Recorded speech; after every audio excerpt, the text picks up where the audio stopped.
Big boss Malayalam season 7 ഇന്നത്തെ promo വന്നിട്ടുണ്ട്. അപ്പോൾ ഇന്ന് അനുമോളിനെ നെട്ടി പൊരിക്കുകയാണ് കേട്ടോ. സംഭവം എന്താ വെച്ചാൽ കുക്കിങ്ങിൻ്റെ ഇഷ്യൂ തന്നെയാണ്. കുക്കിങ്ങിൻ്റെ കാര്യത്തിൽ നടക്കുന്ന അവിടുത്തെ അടിയും തമ്മിത്തല്ലും അതിനെ പറ്റിയിട്ടുള്ള ചർച്ചകളുമാണ്. ലാലേട്ടൻ അനുമോളെ ഓരോ കാര്യത്തിനും ചോദ്യം ചെയ്യുകയാണ്.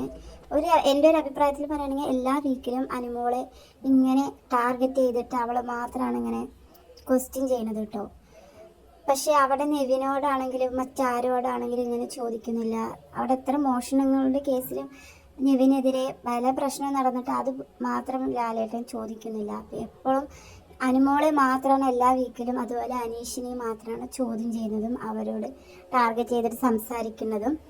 അപ്പോൾ നിങ്ങളുടെ അഭിപ്രായം കമൻറ്റ് ചെയ്യുക. മിക്കവാറും അനുമോൾക്ക് ഈ കിച്ചൻ്റെ ഭാഗത്ത് നിന്ന് ഒഴിഞ്ഞു മാറിയാൽ ആ ഒരു ഡ്യൂട്ടി ഏറ്റെടുക്കാണ്ടിരുന്നാൽ പല പ്രശ്നങ്ങളും ഉണ്ടാവില്ല എന്നാണ് എനിക്ക് തോന്നുന്നത്. എന്നിരുന്നാലും നമ്മുടെ അനുമോൾ ഭയങ്കര ഒരു സ്ട്രോങ് ആയിട്ടുള്ള കണ്ടസ്റ്റൻ്റ് ആണ് കേട്ടോ. എന്തൊക്കെ പ്രശ്നങ്ങൾ വന്നാലും ആളവിടെ ഒരിക്കലും തളരാതെ മുന്നോട്ട് പോവുകയാണ് ചെയ്യുന്നത്. അപ്പോൾ അടുത്ത വീഡിയോ ആയിട്ട് വരാം. Okay, by.